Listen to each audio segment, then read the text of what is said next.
Hi అండి, welcome to our channel Bhargav Teja videos. ఈరోజు ఇంట్లో రవ్వ లడ్డు చేసుకోవాలనుకుంటున్నామండి. 500 గ్రామ్స్ సూజీ రవ్వ, 250 గ్రామ్స్ షుగర్, కొంచెం ఎండు కొబ్బరి, మిల్క్, క్యాష్యూస్, ఇలాచి అండ్ గీ. ఫస్ట్ సూజీ రవ్వని నెయ్యి వేసి వేయించుకోవాలండి. రవ్వని గోల్డెన్ బ్రౌన్ వచ్చే వరకు వేయించుకోవాలి. నెక్స్ట్ గీలో క్యాష్యూస్ వేయించుకోవాలండి.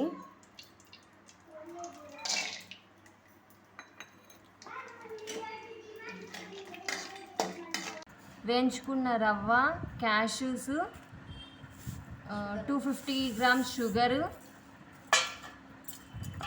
ఇలాచి, ఎండు కొబ్బరి, మిల్క్ వేసి బాగా కలపాలండి.